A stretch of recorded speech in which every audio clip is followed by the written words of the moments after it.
अमीर बहू गरीब ससुराल। पुराने समय की बात है। गांव में एक अमीर आदमी रहता था। उसका एक बेटा था और उसकी शादी हो गई थी। उसकी बहुत अच्छी संस्कारों वाली, समझदार और मेहनती थी। जब वह अमीर आदमी के घर आई तो वह गरीबी के बारे में अच्छी तरह समझी।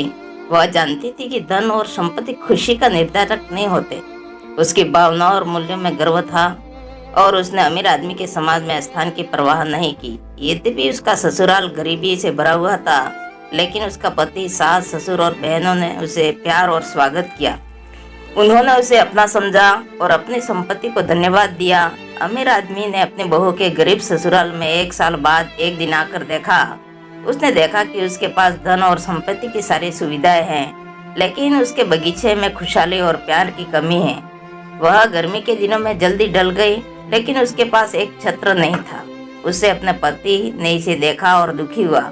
उसने आदमी को यह एहसास महसूस कराया कि धन के बावजूद उसकी बहू की जरूरतों को पूरा करने में वह कामयाब नहीं हो पा रहा था। दिल छू लेने वाली घटना के बाद अमीर आदमी ने एक अहम निर्णय लिया।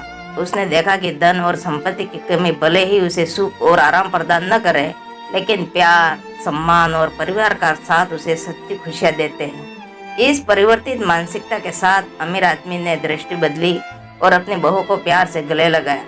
उसने समझा कि परिवार में संपूर्णता का मतलब सिर्फ धन और संपत्ति नहीं होता है, बल्कि एक दूसरे के साथ प्यार, समर्पण और भागीदारी का एहसास भी शामिल होता है।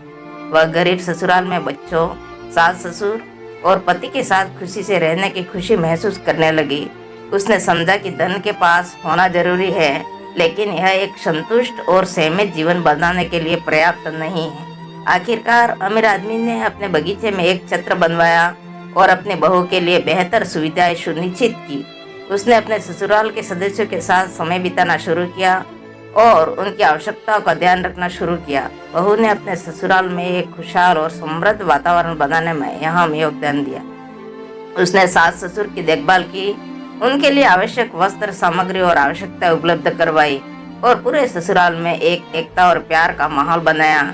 बीते हुए समय के साथ अमीर आदमी ने अपने ससुराल की अस्थायीता को दूर किया और अपनी बहू के समर्पण और प्रेम की महत्वपूर्णता को समझा। वह अपनी संपत्ति और सामाजिक स्थिति का इस्तेमाल समाज सेवा और दान के लिए करने लगा। उसने आपातकालीन मदद कार्यक्रम आयोजित किए, गरीबों की शिक्षा का समर्थन किया और विकलांगों के लिए सुविधाएं प्रदान की। इस प्रकार अमीर आदमी ने समझा कि संपत्ति का मालिक होना खुशी और संतुष्टि का गारंटर नहीं होता।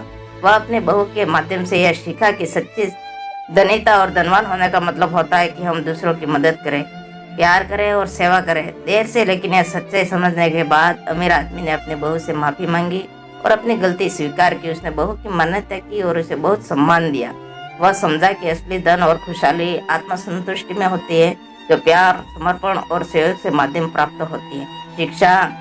इस कहानी से शिक्षा मिलती है कि धन और संपत्ति का मालिक होना खुशी और संतुष्टि का गारंटर नहीं होता है। वास्तविकता धनिता, सेवा, प्यार और सहयोग के माध्यम से प्राप्त होती है। हमें समाज में एकजुट होकर अपने साथी लोगों की मदद करनी चाहिए और अपने धन और संपत्ति का उपयोग समाज कल्याण और सामाजिक उत्थान के लिए करना चाहिए। बहुत बहुत शुक्रिया दोस्तों। अगर वीडियो पसंद आया हो तो लाइक कीजिए, कमेंट कीजिए, शेयर कीजिए। Thanks again.